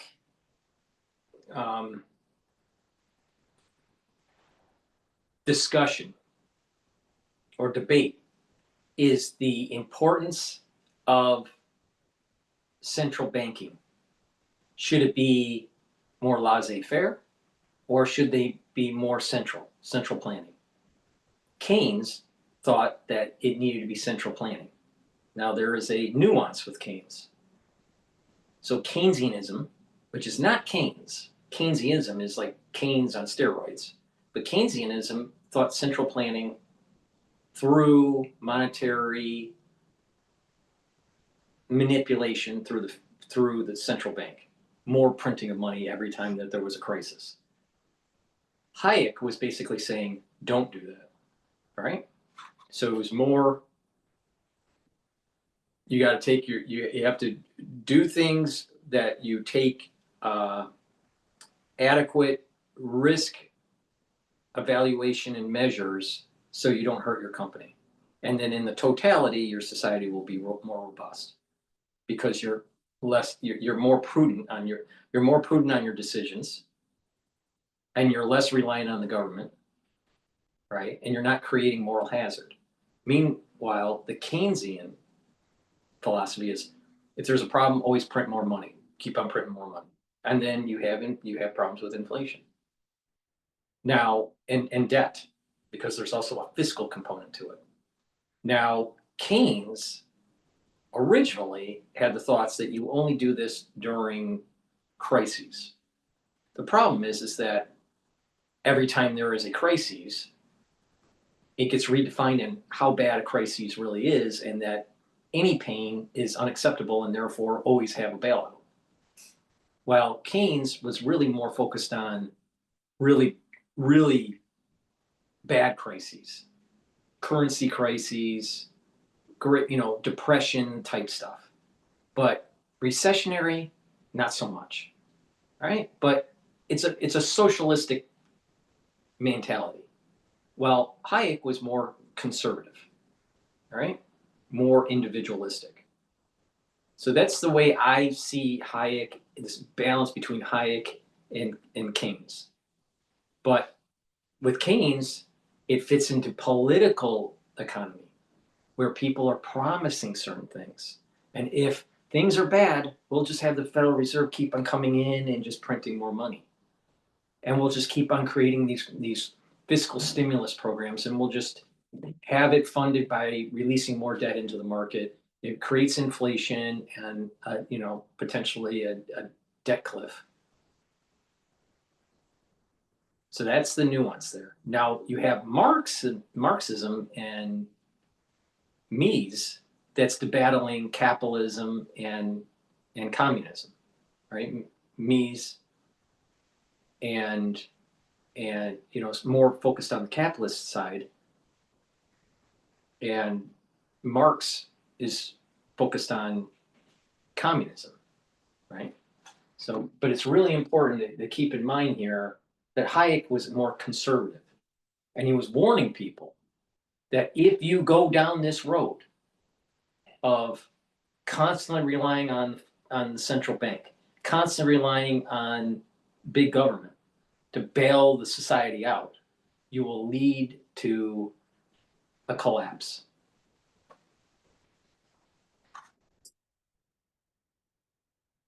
So to try to get at these ideas in an acceptable way, like even like the Road to Serfdom is focused on the Nazis, but it's really about the Soviets. He makes a very similar argument. He's like, you have an intellectual class that believes they're entitled to be treated like royalty, even though they don't produce very much value for others, which is why they don't make much money. Like, say, all of academia, no offense. No, I'm not an academic. And at least by training. And so you're a professor, you resent all these like brutish businessmen that make more money than you, and you get wrapped up in utopian ideas, and next thing you know, you're advocating for the destruction of the society, like every time. I didn't really realize how much that pattern sort of tracks back through history. And it has also implications like Frederick Spotts did a very good book called Hitler and the Power of the Aesthetic. And what Spotts did is he showed how strong Hitler's support was at the university level, in the architecture community, in the arts community, in the film community. One big advantage, get rid of all the gays and Jews. That's going to open up a lot of positions. You think about it today, if you're an academic and, no Zionists need apply, well, you know what, I don't think it's bragging to say a lot of people as Zionists are really smart and have a lot of talent. But you get rid of them. A lot of gay people have a lot of talent and are very creative. If you got rid of them, they're great at gentrifying cities, let me tell you. Yes, for sure. So I think that there's I think that Hayek was onto something, and I think it shows in almost all the sociology of the Soviet Union and today in China, where it's become again very hierarchical, very sort of like the old Confucian system with a big exam. Well, even Mao's Guard, right? I mean, Mao's Guard were young people, and I don't know this for a fact, but I wouldn't be surprised if they were the young, sort of college-educated crowd. They were, well, but maybe that's a little more complex there. That's probably more modern. At that point, there were not as many people in college, but you had a a generation that was coming up, a very big generation, because it was before their baby bust. Big generation coming up. I've interviewed former Red Guards, so I've sort of seen it firsthand. You know, there was this generation coming up, they were very numerous, and there was a group of people who had been in positions of influence at least since the revolution. So the idea was get rid of those people. This is exactly what happened with Stalin in the Great Purges. There was all these young people who had been brought up under the Soviet system, but there were all these old Bolsheviks who were in control of everything. And Stalin said, we'll get rid of them and then you'll get a good job. Now, I do think that we're sort of moving into an era where there's sort of two different Americas of sort, and it's not ideology that's the main factor. There's a part of America where people say, I have to live in one of these few cities.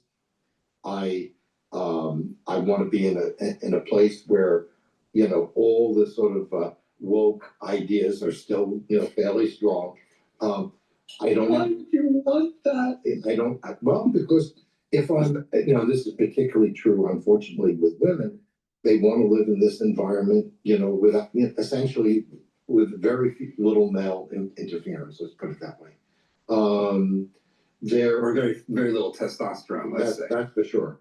And you know, you're in a culture that's built around not about families and probably not about married people. I mean, married some, but a lot of people who live together are single. I mean, the majority of households in Manhattan are single. there's a graph in an NBC poll that was done recently that broke things down by male and female Harris voters, versus male and female Trump voters, left to right. And in the top, and it was very personal choices.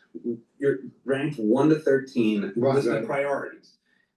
The number one priority for male Trump voters was having kids.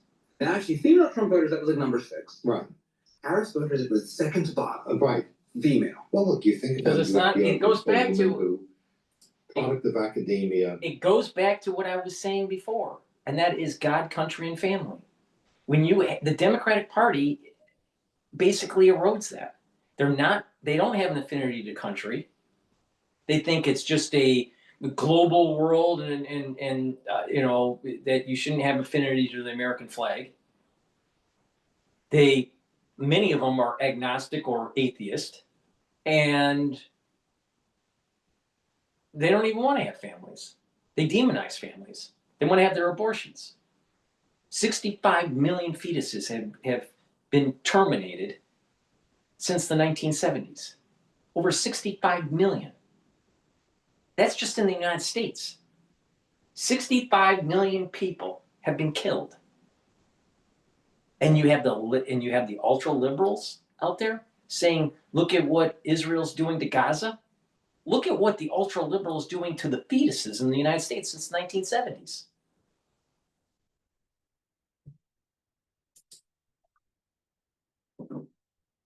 Definitely a DEI hire, and no. Are you talking about Harris? Yeah, and no kids. I mean, so and I think so that's one America, and it's not insignificant.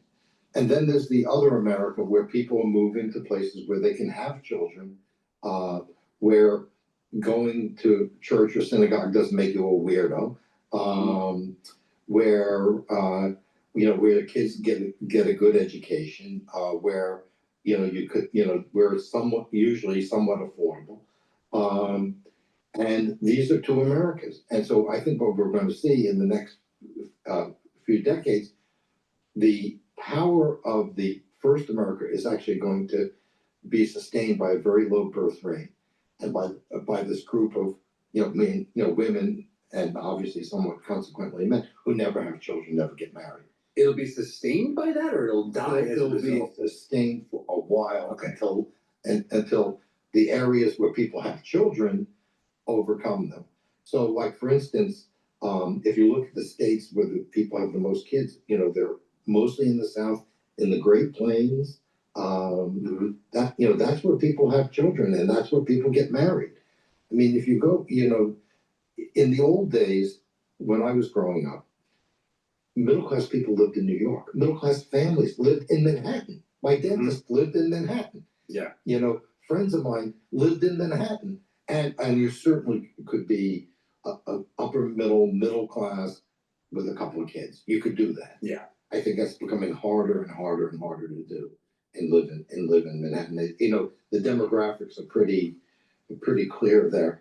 So I think, you know, in many ways, New York and to some extent some of the other big cities serve a function as almost like graduate schools for certain careers where it's really good to be there. But long term, I don't think that works.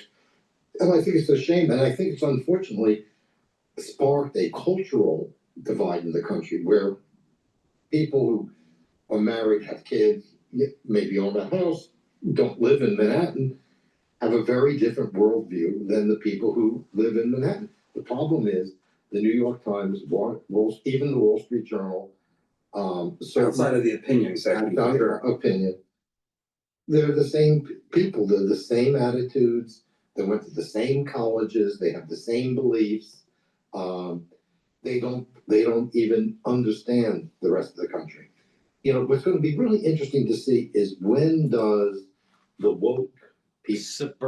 Suburbia, upper middle class suburbia is much better than living in New York. Much, much, much better. All right?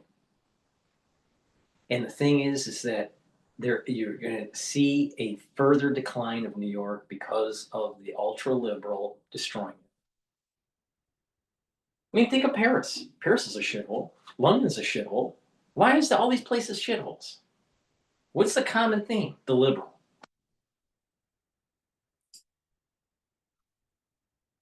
Run into the real class warriors, and how does that break down? And you know, that's going to be fascinating to watch because, you know, if you're Mamdani, what your working class constituency that you think you have is very different than what your wokeists want. You know, what are you going to do when they close down the charter schools? Who do you think goes to the charter schools in New York? The African American and Latino kids. It's really going to be interesting to see how he deals with those issues. You know, you close down that, or you know, and what I don't say, like the community grocery stores is based among South Asians, filled with people with little grocery stores. And the problem that Mamdani is going to have is, it's one thing to be a lunatic in, you know, Madison or Austin or Ann Arbor. You know, you can kind of get away with it because it's there's a lot of homogeneity, and there's, you know, and there's a certain tolerance, and people have to be in these places because they're state capitals and they have, you know, the major university, you know, that but that doesn't work in a big city like New York, filled with, you know, new and recent immigrants with a well-developed multi-generational underclass. You really going to try that there? If you like this clip, we've got so much more where that came from. So be sure to hit that like button, subscribe to the channel. He is 100% right. It's these elitist individuals that they want to stay in New York, or they want to live in New York. They never did, and they don't have the skills, and they have a philosophy that's antithetical to God, country, and family. And so what happens is they get enraged that they can't have what they want, and then they start destroying things by pushing agendas, socialistic agendas, running for office. Look at Mamdani. He has never had a real job in his life, right? And now he's going to be running for mayor. He's running for mayor for New York and possibly will win. Very high probability that he'll win with no experience. Unbelievable. And he's a professed communist. So that's the problem. They come here, they come to New York, and they think it's their absolute right to stay in New York. And so they'll destroy New York in the process because they're so self-centered, instead of realizing they don't have the skill sets to stay in New York and maybe they should live in a different area. Please go to my store, the-studio-reykjavik.com, and support capitalism, because that's what is the engine that drives America forward. And the only way that George Washington will be smiling in his grave is if everyone practices capitalism, not communism. So please go to my store and get the complete multivitamin. The complete multivitamin has the multivitamins that you need for enzymatic activity, so your cells perform properly. And by taking this every day, you're helping to slow down the aging process, and your tissues and your cells will perform the way they should be.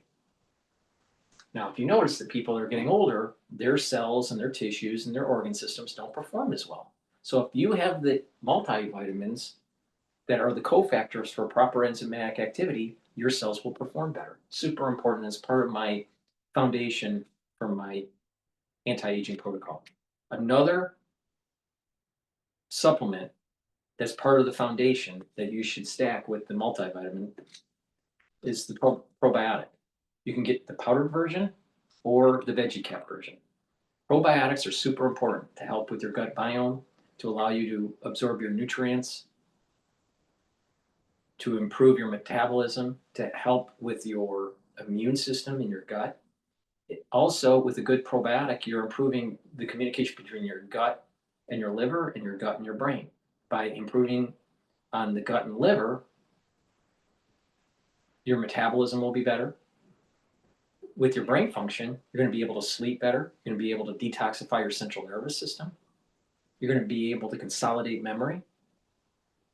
And you're going to be well rested. And get rid of that brain fog. So having a good gut biome helps brain function. And a good gut biome will help your skin. So please go to my store, the-studio-reykjavik.com, get the powdered probiotic or the veggie cap probiotic, and get the complete multivitamin. Stack them together, and that's a great foundation to slow down the aging process and to improve your health and wellness. Make sure you drink it with filtered water. That's my presentation for today. Thank you for listening. Make sure you go to my store, the-studio-reykjavik.com. Use discount 5 and you get $5 off any order. Thank you for listening. Have a nice day.